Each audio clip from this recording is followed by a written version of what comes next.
नमस्कार प्यारे विद्यार्थियों। आज अपन देखते हैं कक्षा 10th के जीव जनन कैसे करते हैं पाठ के अभ्यास प्रश्नोत्तर। 1 नंबर क्वेश्चन है, अलैंगिक जनन मुकुलन द्वारा होता है किसमें? Amoeba, yeast, Plasmodium, लेशमानिया।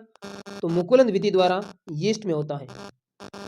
दूसरा क्वेश्चन है, निम्न में से कौन मानव में मादा जनन तंत्र का भाग नहीं है? अंडा से, गर्भाशय, शुक्रवाहिका, डिंबवाहिनी। तो इसका सही आंसर है शुक्रवाहिका, जो मादा जनन तंत्र का भाग नहीं है। तीसरा क्वेश्चन है, परागकोश में होते हैं, क्या होते हैं परागकोश में? देखते हैं, बाह्य दल, अंडाशय, अंडप या परागकण। तो परागकोश में परागकण होते हैं। क्या होते हैं? परागकण। अगला क्वेश्चन है, अलैंगिक जनन की अपेक्षा लैंगिक जनन के क्या लाभ है? तो देखें, लैंगिक जनन एक उच्च विकसित प्रक्रिया है तथा अलैंगिक जनन की तुलना में इसके अनेक लाभ हैं। लैंगिक जनन में दो भिन्न तथा लैंगिक असमानता वाले जीवों से आए युग्मकों का संलयन होता है। इस प्रकार के जनन में संततियों के गुणों में विभिन्नताएं आती है और वर्णों के नए संयोजन के अवसर बढ़ते हैं, जो विभिन्न परिस्थितियों में भी जाति के अस्तित्व को बचाए रखने में सहायता करती है। अगला क्वेश्चन है, मानव में वृषण के क्या कार्य हैं? देखते हैं, मानव में शुक्राणुओं का निर्माण वृषण में होता है। कहाँ पे होता है? मानव में जो शुक्राणुओं का निर्माण होता है वह वृषण ग्रंथि में होता है। वृषण से टेस्टोस्टेरोन हार्मोन उत्पन्न होता है। कौन सा? टेस्टोस्टेरोन, जो शुक्राणुओं के उत्पादन तथा लड़कों में यौनारंभ के लक्षणों जैसे चेहरे पर बालों का उगना, आवाज का मोटा होना आदि को नियंत्रित करता है। अगला क्वेश्चन है, ऋतुस्राव क्यों होता है? देखते हैं कि गर्भाशय प्रत्येक माह भ्रूण को ग्रहण करने एवं उसके पोषण के लिए तैयारी करता है, परंतु यदि अंड कोशिका का निषेचित नहीं होता तो गर्भाशय की आंतरिक भित्ति मांसल एवं स्पंजी हो जाती है। कैसी हो जाती है?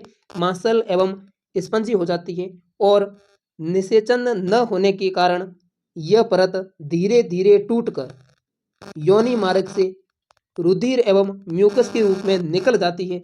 इस प्रक्रम को ही ऋतुस्राव या रजोधर्म कहते हैं और इसकी अवधि 2 से 8 दिनों तक की होती है। तो होता क्या है ऋतुस्राव में? यानी कि निषेचन नहीं होता तो गर्भाशय की आंतरिक भित्ति मांसल एवं स्पंजी हो जाती है और निषेचन न होने के कारण यह परत धीरे धीरे टूटकर योनि मार्ग से रुधिर एवं म्यूकस के रूप में निकल जाती है। यही प्रक्रम है जो ऋतुस्राव कहलाता है। अगला क्वेश्चन है कि पुष्प की अनुदैर्ध्य काट का नामांकित चित्र बनाइए। तो ये पुष्प का डायग्राम है।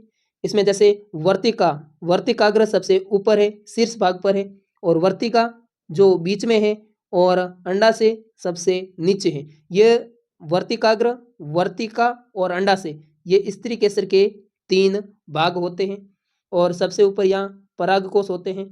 फिर तंतु दल को पंखुड़ी भी कहते हैं और बाह्य दल जो सबसे नीचे होता है। तो ये डायग्राम है और ये आपको बनाना है। अगला क्वेश्चन है, गर्भ निरोधन की विभिन्न विधियां कौन कौन सी है? यानी गर्भ निरोधन की विधियां कौन कौन सी है उसके बारे में डिस्कस करते हैं। तो गर्भ धारण को रोकने के अनेक तरीके हो सकते हैं। इनमें से कुछ विधियां निम्नलिखित हैं जो देखते हैं अभी। यांत्रिक अवरोध। यांत्रिक अवरोध क्या होता है? देखते हैं कि इस विधि में शुक्राणु अंड कोशिका तक नहीं पहुंच पाते हैं। इसमें शिशन को ढकने वाले कंडोम अथवा योनि में रखने वाली अनेक युक्तियों का उपयोग किया जाता है। महिलाओं में लूप अथवा कोपर्टी को गर्भाशय में स्थापित करके गर्भाधान को रोका जा सकता है। यानी कि शिशन को ढकने वाले कंडोम जो यांत्रिक अवरोध है किसके? गर्भ निरोधन के। और योनि में रखी जाने वाली युक्तियों का उपयोग भी होता है। और महिलाओं में लूप अथवा कोपर्टी को गर्भाशय में स्थापित करके गर्भधान को रोका जा सकता है। दूसरी विधि है रासायनिक अवरोध। कुछ विशेष दवाइयों द्वारा शरीर में हार्मोन संतुलन का परिवर्तन कर दिया जाता है, जिसे अंड का मोचन नहीं होता, इसलिए निषेचन की कोई संभावना ही नहीं रह पाती है। यानी कि रासायनिक अवरोध ये कह रहा है, ये बताता है कि विशेष दवाइयों द्वारा शरीर में हार्मोन संतुलन का परिवर्तन कर दिया जाता है, जिससे अंड कोशिका का मोचन नहीं होता, यानी कि अंड का मोचन नहीं होता है। तीसरी विधि है शल्य क्रिया अवरोध। तो इस विधि में पुरुषों की शुक्र वाहिकाओं को अवरुद्ध कर दिया जाता है, या तो अवरुद्ध कर देते हैं या उसको काट देते हैं बिल्कुल, ताकि शुक्राणुओं का स्थानांतरण रुक जाए, या महिलाओं में उनकी अंडवाहिनी तथा फैलोपियन नलिका को अवरुद्ध कर दिया जाता है, ताकि अंड गर्भाशय तक नहीं पहुंच सके या नहीं पहुंच पाए। तो शल्य चिकित्सा में क्या होता है, जो पुरुषों की जो शुक्र वाहिनियों को अवरुद्ध कर देते हैं उसको बोलते हैं वैसेक्टोमी। क्या? वैसेक्टोमी। और जो महिलाओं में अंडवाहिनी या उसको बोलते हैं फैलोपियन ट्यूब, तो अगर ट्यूब को अवरुद्ध कर देते हैं या उसको काट देते हैं तो उसको बोलते हैं ट्यूबेकोटोमी। कौन सी? ट्यूबेकोटोमी। तो ये ध्यान रखना बच्चों, क्योंकि ये इंपॉर्टेंट है। अगला क्वेश्चन है कि एक कोशिक एवं बहुकोशिक जीवों की जनन पद्धति में क्या अंतर है। तो देखते हैं, एक कोशिक जीवों में जनन की अलैंगिक विधियां ही होती है, यानी कि एक कोशिक जो जीव होते हैं उनमें अलैंगिक विधियां होती है, जिसमें अधिकतर एक ही जनन कोशिका अन्य संतति कोशिकाओं में विभाजित हो जाती है।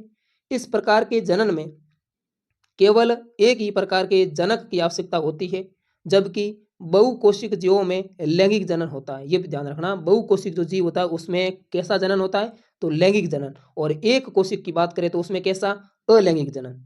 ठीक, ये ध्यान रखना। जिसमें देखो, जबकि बहुकोशिक जीवों में लैंगिक जनन होता है, जिसमें एक नर तथा एक मादा जीव की आवश्यकता होती है। इस प्रकार के जीवों में जनन के लिए विशिष्ट कोशिकाएं तथा विशेष अंग होते हैं, जिसकी शरीर में स्थिति निश्चित होती है, जिसकी शरीर में स्थिति निश्चित होती है।